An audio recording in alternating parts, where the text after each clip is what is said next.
Aujourd'hui, je vais vous parler d'une série d'exercices qui sont contraignants, mais qui vont vous permettre de vous débloquer si jamais vous êtes dans une phase de l'apprentissage du dessin dans lequel vous vous sentez un petit peu perdu et que vous ne savez pas du tout comment aller de l'avant pour progresser. Dans le même temps, ce sont des exercices qui vont vous permettre d'éviter ce fameux syndrome de la page blanche, puisque vous n'aurez qu'à les appliquer finalement pour trouver des idées à dessiner. Vous écoutez ou vous regardez le podcast Timothée Dessine. Moi, je suis Timothée Rouxel. Je suis illustrateur, je suis directeur artistique et je suis prof de dessin en présentiel. C'est-à-dire que j'ai une vraie salle de classe avec des élèves à l'intérieur. Et puis, il m'arrive aussi de donner des cours particuliers pour des étudiants qui sont en ligne. Donc, si c'est votre cas, que vous cherchez quelqu'un comme ça pour vous aider à progresser en dessin, n'hésitez pas à me contacter en passant par mon site. Le lien est en description. On en vient tout de suite au premier exercice que je propose. Il y en aura 1, 2, 3, 4, 5, 6 en tout. Voilà, je les ai notés sur le côté là pour m'en souvenir. Et je vous ferai des démonstrations au tableau à chaque fois à vitesse réelle. Comme ça, vous verrez un petit peu mieux. C'est pas accéléré. Vous verrez un petit peu mieux la vitesse à laquelle je dessine. Donc, le premier exercice que vous connaissez déjà probablement, parce que il est assez populaire en réalité, c'est de dessiner sans jamais lever le crayon. Donc, à partir du moment où vous posez votre crayon sur la feuille, vous devez continuer comme ça jusqu'à aboutir finalement à l'esquisse définitive de votre sujet. C'est un exercice que je conseille de faire plutôt avec un stylo bic, parce que dans le même temps, ça vous permet de gérer la pression. Vous aurez des traits qui seront plus fins et des traits qui seront plus appuyés. Mais ce sont des traits qui sont quand même définitifs, c'est-à-dire qu'à aucun moment vous pourrez les gommer. Donc, je vais vous faire une petite démonstration de comment ça se passe. Voilà, moi je le fais évidemment avec une craie et au tableau. Alors, dans l'idée, en fait, on commence comme ça, hop, son dessin. Et on va poursuivre sans jamais s'arrêter finalement. Hop, en passant de part et d'autre de son format. Voilà, comme ça. Hop. On ne s'arrête jamais. Donc il y a évidemment des traits qui vont se chevaucher, des traits qui en définitive devront être complètement effacés, hein, et qu'on va conserver. Vous voyez que je prends tout mon temps pour dessiner tout ça.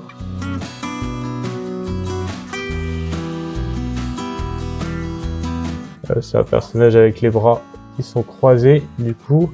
Alors on peut dessiner à la fois des dessins des sujets qu'on observe en modèle, ou bien des dessins d'imagination, hein. C'est tout à fait possible de faire les deux. Tac.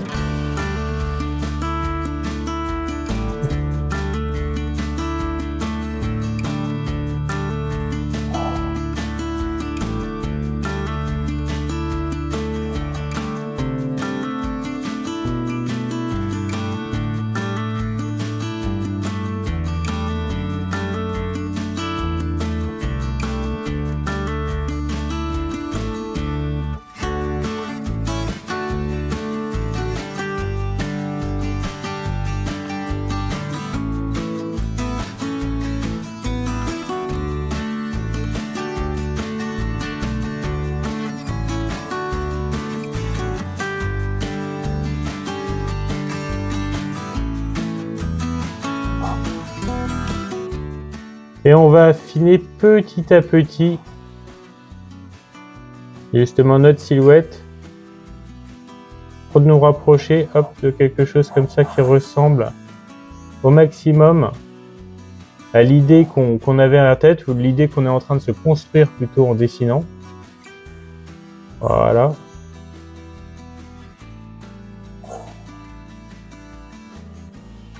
On n'est évidemment pas du tout obligé de faire un dessin qui sera abouti en définitive. Là, si je veux, je peux évidemment poursuivre plus bas.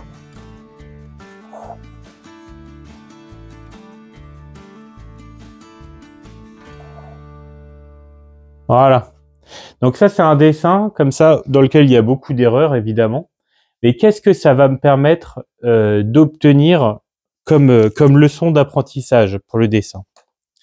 Le fait de travailler de cette façon sans jamais lever le crayon, ça va vous permettre de voir vos figures dans leur ensemble et d'aller progressivement vers les détails. Et ça, c'est un problème qui est vraiment récurrent chez les dessinateurs, c'est de commencer par des détails, en fait, et de composer leurs figures comme des puzzles en assemblant divers éléments détaillés à l'intérieur d'une structure qu'ils définissent par la suite. Et en fait, il faut plutôt procéder de la façon inverse, c'est-à-dire de définir d'abord tout un ensemble et d'aller progressivement détailler. Et c'est ce qui va vous permettre à la fois de conserver de la cohérence et de gérer de façon beaucoup plus fine les proportions à l'intérieur de votre dessin. Donc voilà, ça c'était pour le premier exercice.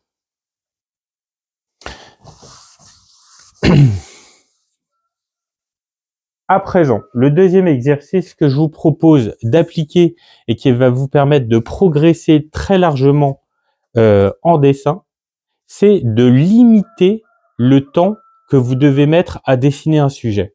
Donc vous mettez un petit timer, vous mettez le téléphone ou quoi que ce soit, par exemple sur 2 minutes, hein, ou par exemple sur 1 minute, ou par la suite en 30 secondes.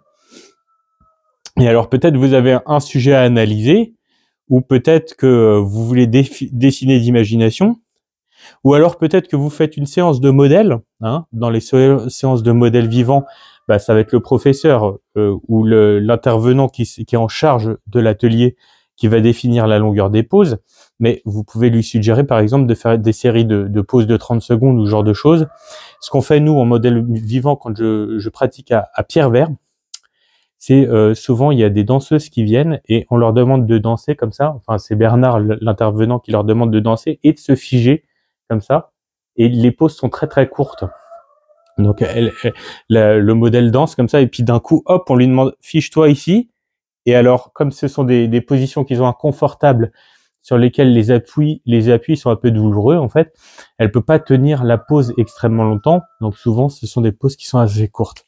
Et ça va vous aider vraiment. Donc je vais faire une petite démo, j'ai pas de timer à côté parce que je filme actuellement avec mon portable, mais dans l'idée, en fait vous allez récupérer comme ça vraiment des informations qui vont être extrêmement directives sur la posture du personnage. C'est-à-dire que vous n'allez pas du tout pouvoir être dans l'ambiguïté de ce que vous observez. Vous allez affirmer vraiment les angles. Donc par exemple, ça pourrait être quelque chose comme ça. J'invente en même temps la pose que je le dessine. Hop là, vous voyez, toutes ces lignes-là qui vont être projetées, hop, et ces courbes, ces formes contre formes, etc., qui vont être projetées de façon beaucoup plus directe, finalement, que si j'avais du temps pour les trouver. Et alors, pratiquer ce type d'exercice-là, de limiter le temps d'application quand vous avez à dessiner une figure, ça va vous permettre de récupérer énormément d'informations sur la dynamique des mouvements et de pouvoir, comme ça, traduire, synthétiser les poses avec un minimum de moyens. Ce qui va être très efficace, notamment si vous voulez dessiner des personnages qui sont dans des postures dynamiques, ou si vous voulez aussi dessiner des silhouettes qui seront visibles au loin et sur lesquelles vous pouvez pas du tout vous permettre de détailler, mais qu'il va falloir au contraire synthétiser pour rendre crédible. Parce que si vous dessinez de façon figée toutes les silhouettes à tous les plans au même niveau, vous aplatissez tout. Et savoir partir de quelque chose qui est radicalement synthétique pour ensuite pouvoir par-dessus justement appliquer des détails, etc., pour détacher les plans, hein, ce qui va être plus proche, il va être plus détaillé que ce qui est au loin, et ben ça va vous permettre justement de composer de meilleure façon. Vous allez trouver aussi comme ça les dynamiques de lignes et de formes qui vont structurer votre figure, et ça va être très très intéressant pour vous de travailler de la sorte. Donc ce que je vous conseille, c'est vraiment d'appliquer cet exercice-là, de mettre un timer et d'essayer de dessiner vos figures comme ça avec des durées très très courtes. Voilà, donc on va maintenant passer à l'exercice suivant. Alors cet exercice, il est très simple finalement à comprendre et très difficile à appliquer. Vous rencontrez peut-être un problème quand vous dessinez vos personnages, c'est que vous faites des postures qui sont récurrentes, hein, surtout si vous débutez. Vous savez pas trop comment manipuler finalement vos personnages pour les mettre en mouvement de façon ou dynamique ou originale ou sensible, ce genre de choses. Et donc vous êtes dans la répétition de ce que vous savez déjà faire. Et moi, ce que je vous propose de faire, c'est que plutôt que de partir d'une idée de pose pour ensuite la dessiner, par exemple, vous vous dites, c'est un joueur de baseball, c'est un personnage assis, c'est un personnage qui pousse un mur ou quoi que ce soit. Vous partez d'une forme, donc je sais pas, une forme géométrique simplifiée, hein. Par exemple celle-ci, hop, et ensuite vous essayez de contraindre la posture d'un personnage à l'intérieur de cette forme ou d'une autre forme. Là, je vais prendre celle-là pour l'exemple. Donc, je sais pas moi-même ce que je vais faire. Donc, par exemple, hop, ici, je peux placer comme ça un bras ici. Peut-être qu'il y aurait une tête comme ça. Donc, on va essayer de tout contraindre à l'intérieur de cette forme. Et on voit que ça dessine instantanément, comme ça, une posture qui est finalement assez intéressante et assez sensible, puisque justement, les dynamiques de forme très très marquées sont en même temps très narratives. Puisque tous les caractères de forme, en fait, engagent un certain message clé. Hein. Il y a un langage des formes, en fait, hein, qu'il faut savoir maîtriser et manipuler. Par exemple, les coins qui vont être arrondis vont être beaucoup plus doux, ressentis comme quelque chose de plus doux, de plus moelleux, et quelque chose qui va être au contraire très pointu comme ça, eh ben, va être quelque chose de plus dangereux. Donc là, on voit que je l'ai adouci à l'intérieur et que finalement, on a un personnage assez avachi comme ça, désarçonné à l'intérieur de cette contrainte-là. Donc après, là, c'est après coup, finalement, qu'on se rend compte de ce que véhicule la posture qu'on vient de dessiner. Hein. C'est un outil de recherche, si vous voulez, dont vous ne partez pas de vos idées comme base. En fait, c'est le fait de travailler directement sur la forme qui va vous suggérer des idées nouvelles. Et c'est en ça que c'est intéressant. Donc, quand vous travaillez de cette façon-là, avec des formes géométriques et que vous y placez ensuite vos personnages, vous allez pouvoir travailler à la fois votre imaginaire, votre imagination, parce que vous devrez vous creuser la tête pour savoir comment imbriquer des poses nouvelles à l'intérieur de ces formes-là. Et puis, vous aurez tout un panel comme ça de postures que vous pourrez réutiliser ensuite dans vos histoires, dans vos pages, etc. Et ça vous donnera aussi des intuitions quand vous aurez des idées par la suite et que vous voudrez traduire en images pour savoir le faire le plus pratiquement possible, le plus facilement possible en utilisant des structures de forme simples et ce qui vous permettra de composer aussi à l'intérieur de vos images. Parce que là, par exemple, c'est une structure que je pourrais utiliser dans la composition d'une image plus grande. Pourrait y avoir cette structure en triangle là, qui vient se poser comme ça dans un tiers de l'image, de façon à s'harmoniser avec des formes construites pour des éléments annexes dans l'image ou même d'autres sujets. Donc ok, ça c'est super. On a vu ce troisième exercice. Alors, on va voir maintenant le prochain. Donc à chaque fois, ce sont des exercices que vous pouvez pratiquer beaucoup plus que je ne le fais. Hein. On ne fait pas un test et puis on passe à autre chose. Si vous voulez, vous pouvez vraiment faire des sessions comme ça de plusieurs dizaines, vingtaines de minutes dans laquelle vous vous exercez avec ce type d'exercice-là. Et c'est très reposant, en fait, c'est super, c'est un petit peu méditatif comme façon de dessiner.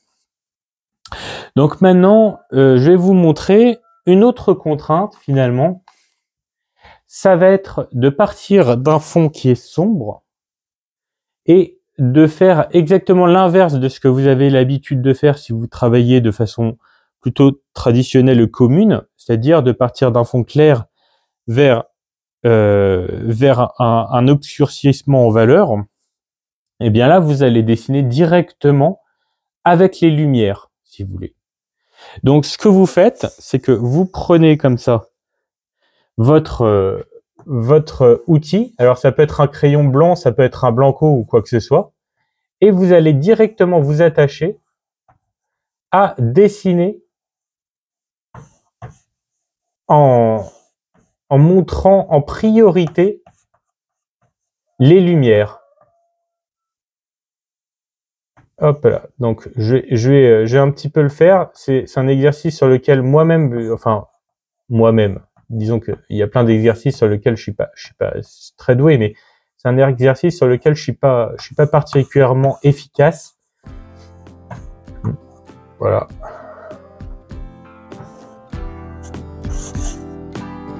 Donc là, on va pouvoir traduire ça comme ça.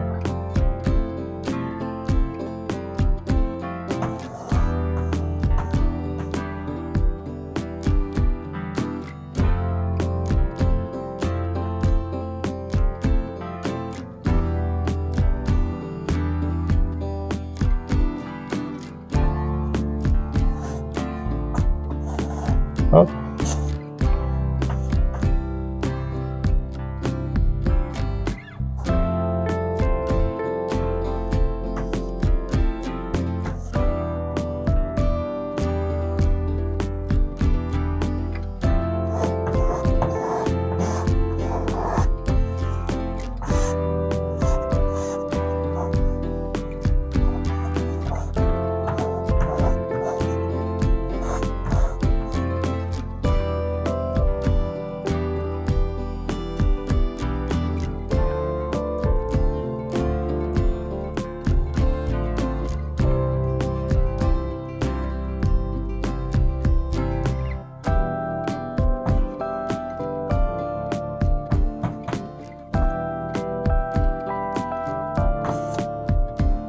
Par exemple,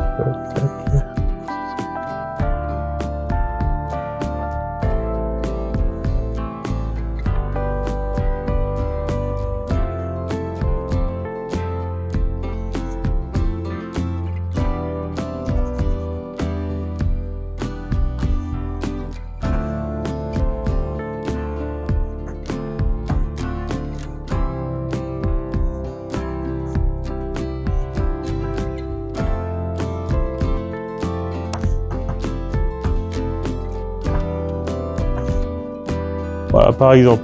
Alors, évidemment, c'est plus simple quand on part avec une référence à côté. Ce que j'aurais peut-être dû faire. Mais le fait d'appliquer ce type d'exercice-là, de traduire les lumières en priorité et de ne pas dessiner par les ombres et par la ligne, ce que ça va vous permettre d'obtenir,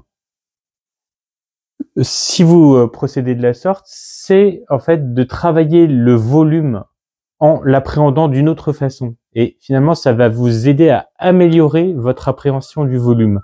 Donc le fait de voir les choses comme ça qui évoluent en 3D. Donc parce que par la lumière qui se pose justement sur les surfaces, eh bien elle vient traduire comme ça le volume qu'ont ces surfaces dans l'espace. Et donc se concentrer en priorité comme ça sur les lumières, ça va vous permettre de bien savoir comment sont dirigées chaque facette, par exemple du nez, par exemple ici au-dessus de la bouche, cette pommette qui est ici, comment elle est inclinée en direction d'une lumière que vous aurez déterminée à l'avance, quoi. Bon, on voit que par exemple là, Moi, je devrais bosser là-dessus, ça me ferait pas de mal. Et puis, du coup, partir plutôt en priorité d'une référence que j'aurais à observer pour me focaliser uniquement sur cette correspondance des lumières sur les surfaces qui vont être plus sombres. On va voir encore une autre façon comme ça de procéder, un autre exercice. Finalement, là, je vais pas faire de dessin, puisque l'exercice que vous pourrez faire, c'est de choisir à plusieurs, peut-être en groupe, toute une série de noms comme ça.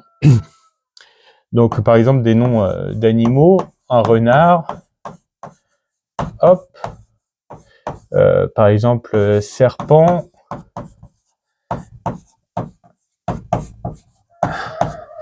par exemple, robot,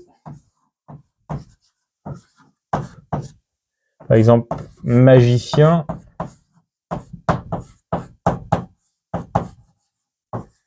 hop.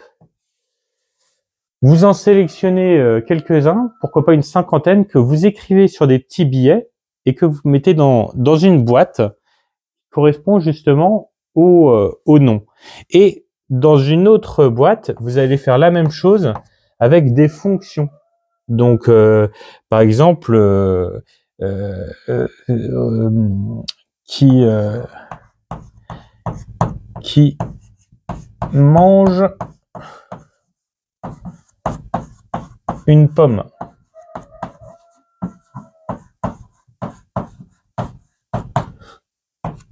Ou qu'est-ce que ça pourrait être d'autre? Qui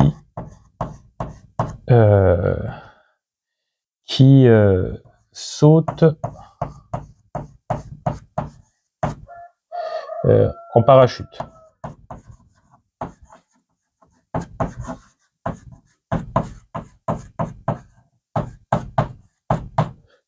Etc. Et alors là, ce que vous pourrez faire, c'est même utiliser, pourquoi pas, l'intelligence artificielle, ChatGPT ou quoi que ce soit, pour vous donner des idées comme ça, de choses à noter sur vos billets.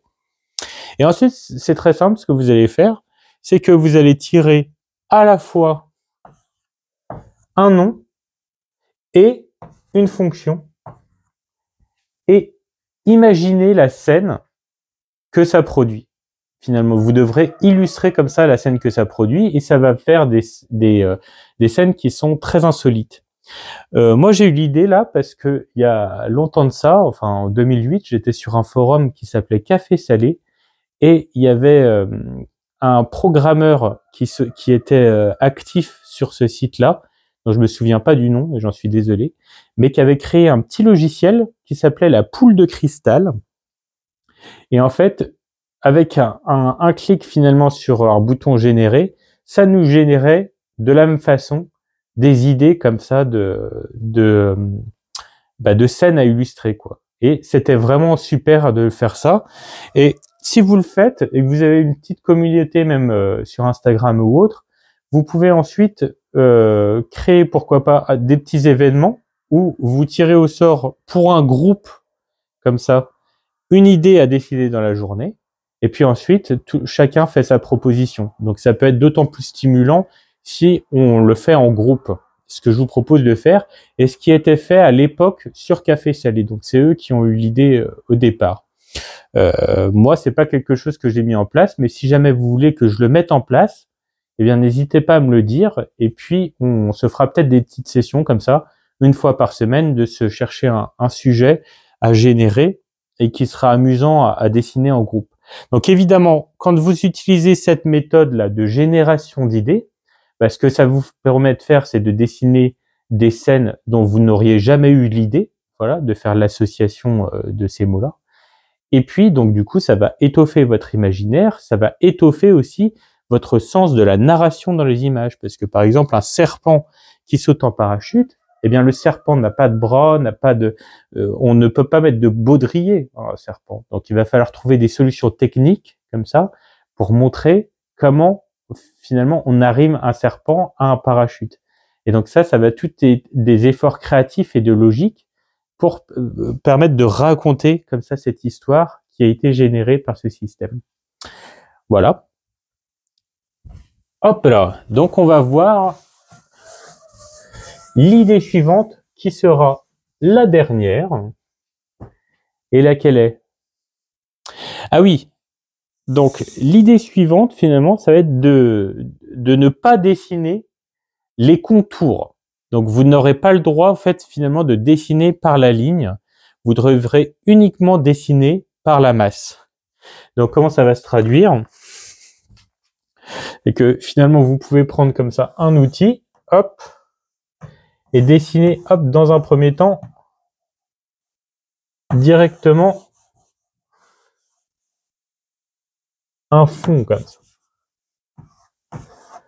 Un fond. Donc ça, c'est par exemple, c'est une valeur complète du fond. Donc j'utilise pas du tout de ligne pour définir le contour de ma silhouette, comme les lignes n'existent pas, quoi qu'il arrive, dans la réalité, hein.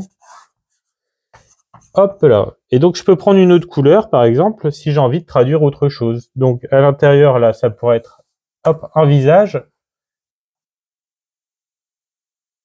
Et évidemment, les cheveux sont d'une autre valeur que la peau.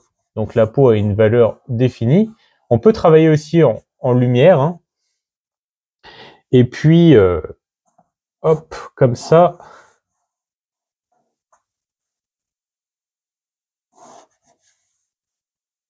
Donc je vais me mettre à dessiner uniquement comme ça par les masses.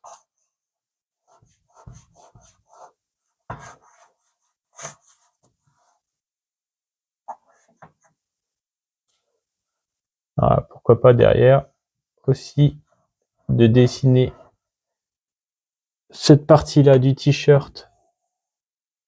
Hop là.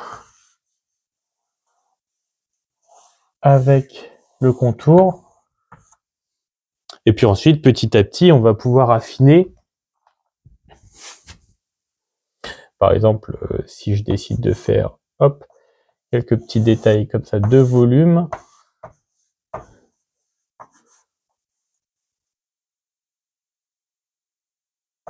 Voilà.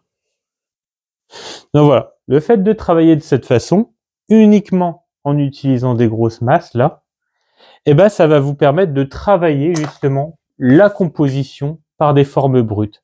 C'est-à-dire que vous allez vous préoccuper en priorité de la forme globale de chaque élément pour justement composer de la bonne façon. Plutôt que de vous attacher aux détails de la ligne, qui finalement est un concept qui n'existe pas, que vous n'observez pas vraiment, mais que vous interprétez, et bien là, vous allez vous concentrer sur la forme globale qu'ont les éléments et de leur disposition dans l'espace, qui va vous permettre vraiment de progresser par la suite en composition dans votre approche sensible de la composition. J'espère que cet épisode vous a plu. Si j'étais fatigué, c'est parce qu'il est très tôt, c'est le matin. J'ai filmé avant 6 heures du matin. Donc, j'espère que ça s'est pas trop vu. Je vous conseille d'aller sur mon site. Sur mon site, vous pourrez vous abonner à ma newsletter dans laquelle j'envoie en fait chaque lundi des croquis que je fais dans mon carnet de croquis. Donc, ce qui est une source d'inspiration pour vous parce que ça va vous permettre de vous motiver à dessiner dans votre carnet de croquis, ce qui est la priorité quand on veut progresser en dessin. Faites-le maintenant. Dans la description, vous rendez sur le lien et il y aura plusieurs formulaires qui s'afficheront sur lesquels vous pourrez renseigner votre nom et votre mail et je vous envoie tout de suite un mail de confirmation en automatique qui vous confirme que vous êtes bien abonné à la newsletter et le lundi suivant, vous recevrez mes croquis originaux tout frais de la semaine. Voilà, à bientôt, ciao.